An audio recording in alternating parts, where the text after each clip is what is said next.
Hey guys, what's up? My name is Anthony, and welcome to another edition of Being a Sports Talk. Now, I hope you guys enjoyed that 1 hour, 15, whatever minute special that I put up the other day. I realized I didn't put really an outro on it, but it doesn't really matter because there's a really long video anyway, but I don't think you guys care about that. I feel like it's kind of like you're just leaving the party without saying, hey, I'm leaving. It's kind of, you don't feel like it's necessary, but when you don't do it, you feel like people are looking at you weird. Anyway, so today I really want to talk about the Giants.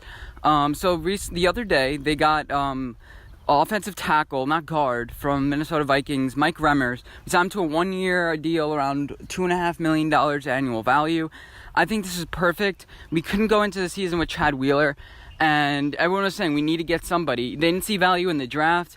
They probably had their eyes on Mike Remmers for a while. They didn't have to trade anything for him. He was an unrestricted free agent. So, we picked him up in a 1-year prove-it deal, kind of like Ezekiel Ansah signed. I don't think there's much more to add other than great deal. Hopefully he can protect Eli Manning or Daniel Jones, whoever it is. And that's the next topic I want to talk about. Should the Giants go to Daniel Jones in the first game? With the Jets a couple years ago, they had Sam Darnold, last year actually, they had Sam Darnold, and they started him right away because they saw something special. If they start him right away, the only reason why you would do that is because you see something special. The Browns, they were a franchise where they didn't want to put Baker Mayfield in too soon. But people were questioning, is he even ready? If you're not starting him week 1, why even start him? But then Tyrod Taylor went out. And, the rest is history. But, Eli Manning hasn't had an injury history, so I wouldn't really bank on Eli getting injured. But obviously, if Eli gets injured, Daniel Jones would be the first one in.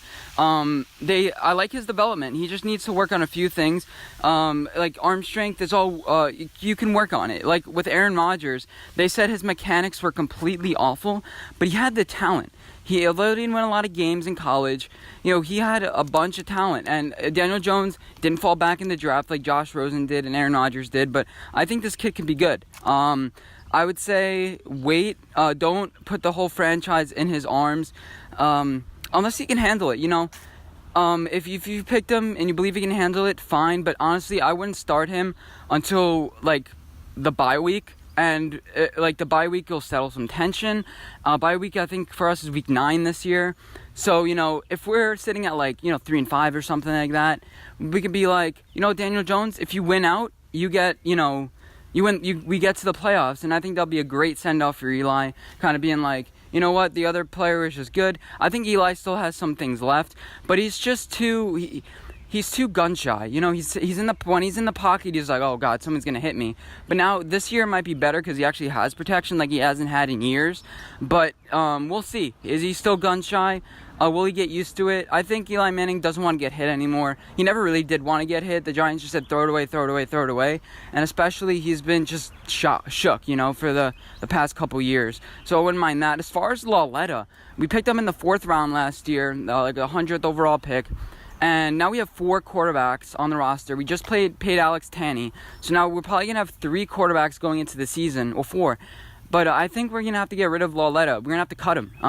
We're only paying him $500,000 a year. And I think that, it'll be better off just to let him go. Or if another team's just what?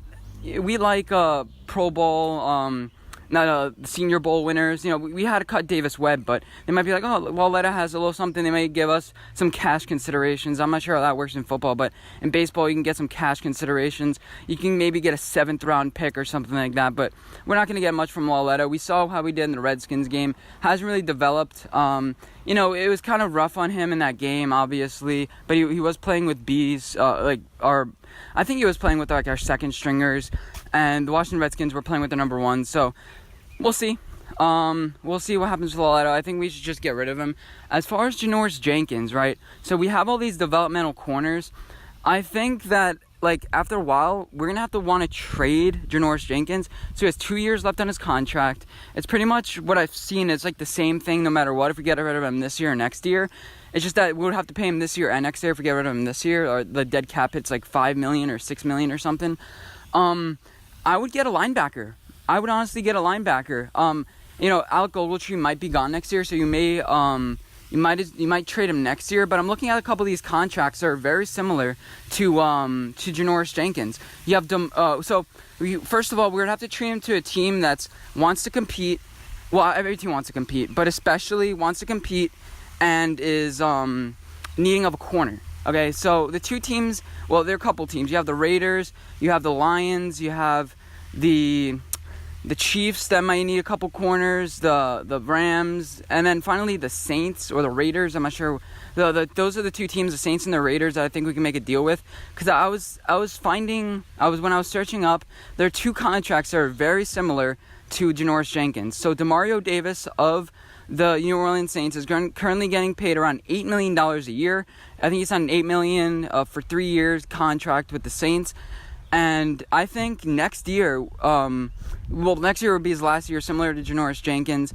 So why not do a swap with him? And they'll both be in their final years in their contracts, kind of like a prove it thing. And their contracts are very similar. Janoris Jenkins is getting paid $14 million opposed to $8 million. So we may have to give up like a 6th-round pick. But I think that would be very lucrative for us. We need a linebacker. We have Marcus Golden, Alec Ogletree, and nobody really else. We don't really have a strong linebacking core. There is a linebacker in next year's draft called Dylan Moses. If we have our eyes on him and we're a top pick, we might pick him just, for shits and giggles. But what we also might do is want to trade. The next guy I would say to trade for is Tahir Whiteside. Now, Tahir Whiteside is currently getting paid around $4.5 million by the Oakland Raiders. And I looked at his annual value per year, and based on what he's getting paid, he's pretty much a steal. He's pretty much a steal right now. It's one of the Oakland Raiders' best cornerbacks. But I'm looking at the Raiders' cornerbacks, and I don't see anything special. I see Nevin Lawson, DeMarcus Joyner, Carl Joseph, Gary Conley. I don't really see a lot of good players. I don't see any players that are just like, yeah, we have a shutdown corner. And that's what Janoris Jenkins could be. I just don't think with the Giants, I think we would want to get rid of him because it'll be like end of the old regime. We'll be starting 2020 off fresh, off new. And I think that would be a good idea. I'm not sure what we'll do, but okay. Next, I'm going to talk about some potential free agents the Giants can sign. Jay Ajayi is one of them, but I don't think realistically it's possible because there are also other teams more desperate at running back than we are. We have Saquon Barkley already, obviously, 6 foot, 230-pound guy. But Jay Ajayi is more of a ground and pound guy. He does have the home run. He is a little bit of a home run hitter. Wayne Gallman, Paul Perkins. I mean, we don't have that guy that can get us like 2 or 3 yards. We don't have a Trent Richardson. Remember in the AAF, he would have like 28 yards a game, but like 3 touchdowns. Yeah, we need somebody like that. Because Saquon Barkley's natural reaction is to bounce. His natural reaction is to bounce on the outside, but when you want to run straight up the middle, I'm not sure if he's your guy. So we're going to need a guy like that. Jay Ajayi may do it. Kind of concerned about his injury, but Jay Ajayi wants to be the number 1 guy, and he may just go to like the Rams or something. He may just go to a team more desperate at running back. I'm trying to think. Maybe the Jaguars, but they signed somebody recently. But yeah, so not too high in Jay Ajayi. Ndamukong Suh, I would say that's a no. We already have our Dexter Lawrence. We're fine in that department. I don't want to sign like a Des Bryant or Doug Baldwin or something like that because I just think that wouldn't be a good locker room thing. We're not desperate at wide receiver. And again, you don't want to be desperate at any position to bring one of those guys in. But you bring in one of those guys, if you're like the Saints and you're about to make the playoffs and somebody gets injured and you need a quick fix because you're looking to win the Super Bowl, kind of like we did with Hakeem Nicks the other year. We brought him in just for kind of a spirit boost, but again, that didn't really work out. Yeah, so the Giants also could be featured on Hard Knocks this year. That was one of the things that people were saying. I think the Oakland Raiders would be a good candidate for Hard Knocks this year because, Derek Carr, John Gruden, that type of thing. But I think they really want to do next year. I think they really want the Redskins to, the Oakland Raiders to do a Hard Knocks next year. And the Giants are up this year. The Giants, Redskins, 49ers, I think the Lions too. They're up for this year. And I think the Giants are going to be, honestly, the pick this year. Because if you look at it, we have first-year quarterback Daniel Jones. We'll see how that works out. There's going to be a nice little competition. Then Odell's not here, which is kind of, it doesn't really matter. But, Sterling Shepard, Golden Tate, we'll see how they adjust without Odell Beckham Jr., see how much they miss him.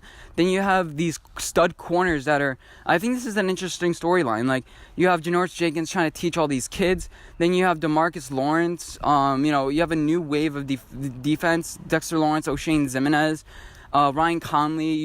You had a lot of picks this year, so it's going to be a lot of new people in the bunch. And the whole thing with Eli Manning and Daniel Jones, I think will be very interesting. I also wouldn't mind the Redskins, watching them. Dwayne Haskins, you have the whole quarterback situation going on. 4 quarterbacks able to start, but they all aren't great, but they're good. They're good enough to all start. Was Alex Smith going to come back? Then you have, Landon Collins. The mix between him and Dominique Rodgers-Cromartie from the Giants there.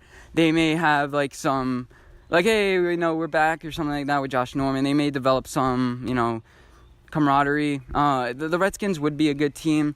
I think they would be a good team because, it's a lot of noise with that team. And we'll see how they can develop. They made the playoffs a couple years ago. They won the division. Can they repeat? Not repeat, but can they do it? The 49ers would be interesting, too. A whole bunch of new defensive talent. You have, the Brady bunch on that defensive line. You have Eric Armstead, Solomon Thomas, Dee Ford. The guy, they got DeForest Buckner that they got a couple years ago. I mean, it's going to be interesting to see how these guys come together. And then, of course, you have Richard Sherman on that defense. Can he rally the troops at corner together? I don't even know any of their secondary, but can you rally those troops together? And then Jimmy G comes back. Can him and Mike Shanahan develop something? Or is it going to be more of a QB race between Nick Mullins, CJ Beathard? And I think it's going to be interesting. I think it's going to be very... whoever they pick, it's going to be interesting. But I think they have so many good options this year. Although it seems like the Raiders are a really good choice, I think the Giants, Redskins, and Raiders would be good options too. The Lions, nah. They got rid Ezekiel Ansah's not there anymore, but they brought in Trey Flowers. It's not really that much of a turnover. It's not that new. It's the main storyline would be, can Matt Stafford learn the Patriots offense? I don't think that'd be that interesting. It's like you might as well put the Patriots on, even though they don't qualify.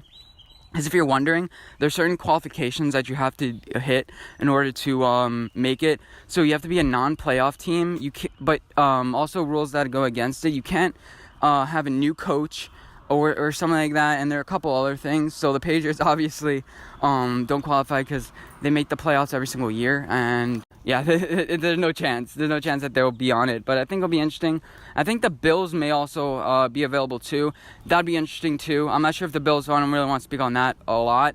So the Giants, they're in a pretty good position right now. You have a strong offensive line. You don't have your number one guy on the right tackle, which is fine because you have Mike Remmers, you have Adai Ajayi. Chad Wheeler may pull something out of his you-know-what and play better. Yeah, so I think the Giants, they're in a good position right now. They're in a really good position. Just need a little bit better linebacking core, but I think James Betcher could do his job. He's switching to a 3-4. He knows his guys. I think he knows Marcus Golden will do a good job there, and you have a lot of corners to develop. Like I said, trade Janoris Jenkins next year, kind of use him up this year, train the pups, and trade him for the 2 picks I mentioned before.